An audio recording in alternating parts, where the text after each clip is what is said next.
Hey everyone, Thiago here in partnership with Politilex. Today we are taking you inside one of the most iconic spots in America. Welcome to the Jack Daniel's Distillery Visitor Center here in Lynchburg, Tennessee.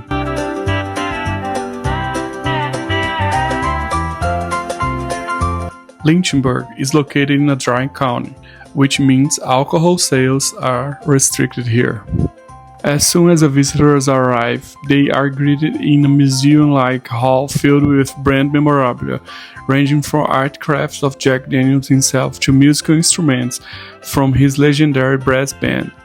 You may also notice a motorcycle and striking artwork. They symbolize the distillery's deep connection to American culture.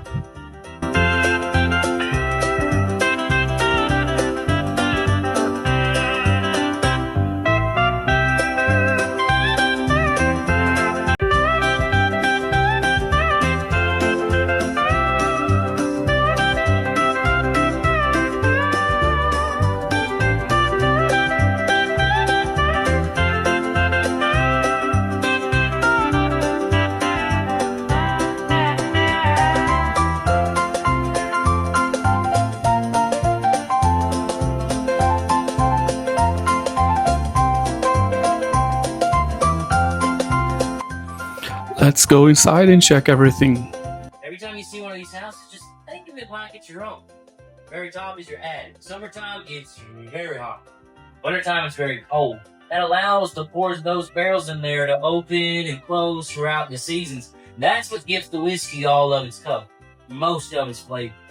But that one barrel house alone, y'all, she's holding just a little over 20,000 barrels.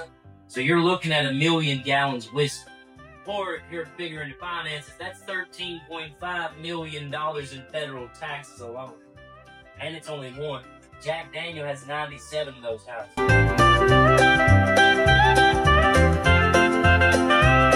Here we are at the charcoal production area, where the famous sugar maple charcoal is still made for the mellowing process of Tennessee whiskey. As a Tennessee whiskey maker, we take our whiskey off the still and we charcoal mellow. It's a really old-fashioned version of filter. Then we put it in the barrel. This is the rickyard. This is where we make all the charcoal for the whiskey.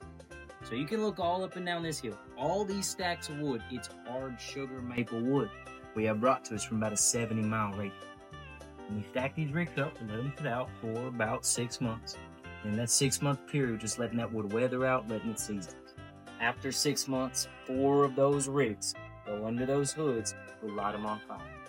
I gotta think, if you're starting this fire, you don't want to use gasoline. You don't want to use diesel. Anything petroleum will ruin the whiskey.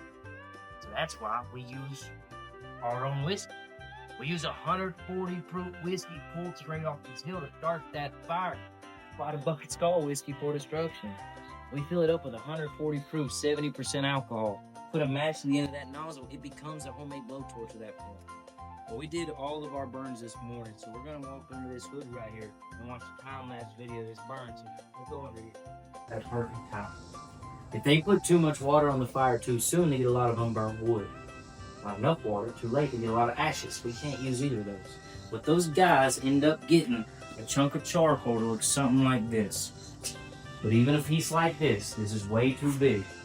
If we put this into one of our mellowing vats, which we'll see the real things later in the tour, what happens is that whiskey rolls all around it. We need that whiskey to go straight through. So we take the big pieces like this, bring them to that building right across the street over there. In there's a big old grinder.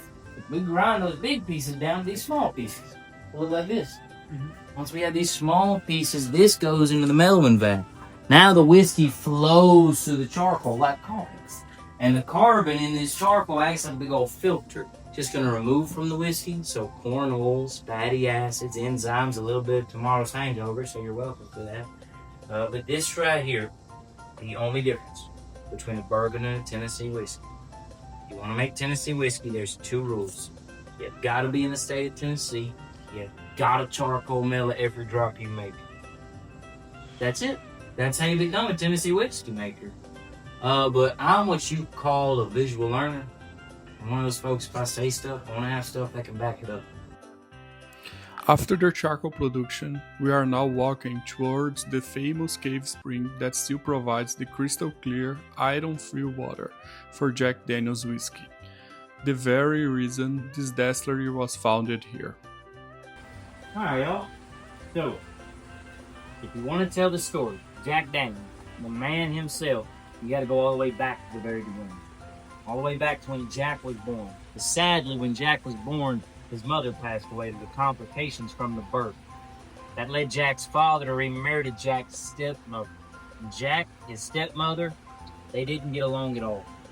To be very nice about it, Jack's stepmother was not nice to the young man. That's why at the ripe old age of 6 years old, Jack said, I had no other choice. He's leaving home. He runs away from home, finds himself living and working as a chore boy on Reverend Dan Call's farm. Now, Reverend Call, very prominent member of the community. He owned a bunch of the stores over on the town square. He was a town's Lutheran minister. And Reverend Call had a whiskey operation on the side. But before you continue with that story, you've got to remember, these are the days before the American Civil War. It's before emancipation. The Reverend Call still is under the watchful care of an enslaved man. That man's name is Nathan Nearest Green. Often referred to around here, that's Uncle Nearest. And Jack, he's about 7 years old now. He's still a curious young boy. He saw Uncle Nearest making his whiskey. He goes up to him. He says, hey, will you please teach me everything you know about how to distill whiskey? That one conversation sparks the generational friendship made in heaven. Nearest Green acted as Jack's father figure, his mentor, taught him his lifelong passion on how to distill whiskey. But Jack, he was still working on that farm. He was still making money. So eventually, he bought that skill from Dan Call. Then he took every last dollar he had so he could hire his mentor, now a free man, Nathan Nearest Green, to be our very first master distiller. So as Jack and Nearest, they're out on Dan Call's farm, over there making whiskey for years. Jack gets really tired of it. He goes up to Uncle Nearest. He says, hey, if we're going to make our whiskey, we got to make it on our property. So we're leaving old Dan Call's farm. That's when he hears about this land here. Immediately bought it only because of this water. Y'all, that water is a gold mine for us whiskey makers for a couple reasons. Number one, being all over recorded history. Even going way before Jack got here, that water has never gone dry. It's constantly been flowing. But the most important reason about the water is this rock, the limestone. Tennessee limestone acts as a natural filter for water. Removes all the trace ions, making that water as pure it can possibly be. And that's why, even 100+ years later, every drop of Jack Daniel whiskey you have ever seen or had in your life throughout the world, it all starts right here. If you have ever had Jack Daniel whiskey, I know a few of y'all have, watched you lick your fingers back to Rickard. Well, I got 100% guarantee you have drank this water. That's the heartbeat to our whole operation. But now, this Jack is a child. We gotta meet him as an adult, so y'all, we're gonna head over this. Up next, one of the most famous and usual stories about Jack Daniels himself. The mysterious way he died, which has become part of the brand's folklore. Hey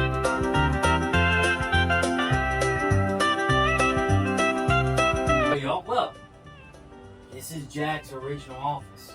We ran the whole distillery out of this little room here from 1881 all the way up to 1956. Kept everything as original as possible. Only thing's not original to the office of the lights and the AC here. So these are the very same floors that Jack built Dan walked on when he was here. This is Jack's personal desk where he worked at every single day. A lot of the paperwork on the walls here, paperwork we have recovered from this office. A lot of these, his own personal checks he assigned to employees. But since we're talking about the old man so much, he's right there. Up there is a full-size photo of Mr. Jasper Newton Dan. Well, Jack is a nickname we picked up as a kid. Like I said at the beginning, your family now. His real name's Jasper. But now, you know about his childhood back in Cape. You know, he was the larger-than-life, the lavish gentleman distiller at the statue. This is the end of Jack Daniel's personal story. Jack Daniel's murder weapon is in this room with us today. And that's it. That is what we call a murder weapon. It's not a replica. That is the very same safe that killed Jack Daniel himself. You want to understand that story, you kind of have to use your imagination. I'm going to go back into history. Now for us, in the mindset, this office, it's an early morning in 1905. Y'all, it's so early, the sun hadn't risen yet. So they saw Jack walk in here with a lantern. Now Jack walked in, kneeled down at the safe, tried to open it, and he couldn't. So he tried a couple more times, and he started to get really frustrated. Why can't I open my own safe? One more time made him so mad. He hauled off and he kicked that safe as hard as he could. And he walked on it for a long time, but the pain in his foot's getting really bad. So he goes to the doctor. The doctor tells him, Jack, you have a shattered left toe. It's absolutely broken. But that is not the problem. The problem is gangrene is set in. We gotta operate it. Your operation in the early 1900s, that's a bone saw and a bottle of his own whiskey to act as anesthesia. So they start with the toe, but the doctor sees it spreading, so now they go to the ankle. It's still spreading. They try below the knee, it's still spreading. At this point, he's very sick, he's dying.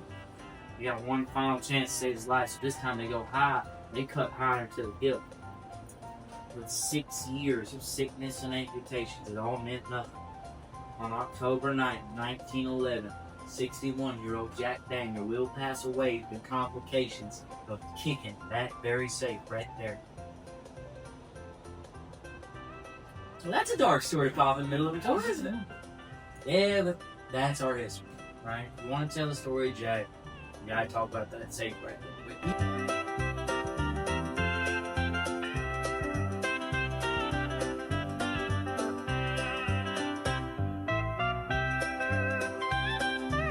And now let's watch a short film presented by Jack Daniels about one of the most important elements of the whiskey, the barrels.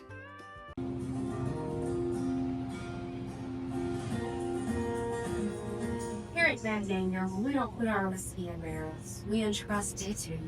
You see, a good barrel is more than a container for the whiskey. It's an ingredient. All the whiskey's color and a good part of its flavor are drawn from the barrel. That's why we go to the extra effort to make our own, crafted from American white oak. The rough staves are cut from the trunk and left to season in the open air. The simple seasoning of the wood prepares the oak to contribute to the character of the whiskey. Next, the staves are carefully planed, cupped on one side, and the joints cut at a slight angle. Now, a stake here in the barrel will lead, giving the angels more than their fair share. Now the staves go on to the barrel raisers. Yep, barrels are raised, not built. The cooper fits together by hand staves at different widths, like puzzle pieces. 33 staves to a barrel. A seasoned barrel maker will raise 250 barrels a day. Now it's time for toasting, the crucial step to crafting a barrel that will impart the greatest flavor. Toasting releases most of the flavor locked inside the wood, such as our distinctive vanilla accent. Our barrel is now ready for the roar of the charred hummels flame. As it passes through the fire, the natural sugar in the wood caramelizes. More flavor for the whiskey to draw from. Finally, a craftsman prepares the barrel for its hand. The hoops are put on.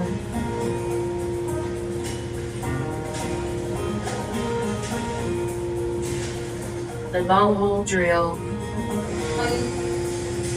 The barrel tested for leaks. Inspected under a cooper's watchful eye. At long last, the barrel is ready to receive its whiskey. It'll go in clear with a hint of flavor, but emerge mature with rich amber color and warm, robust taste we all know as Jack Daniels. We believe the barrel is so important to the quality and maturity of the whiskey that we go to the added expense of making our own. We hope you'll agree the extra effort is well worth it.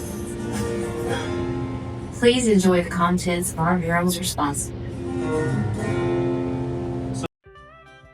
After learning about the barrels, we now step into the historic George Green Barrel House. Unfortunately, we can't film inside because of the fire risk, but this space is truly special.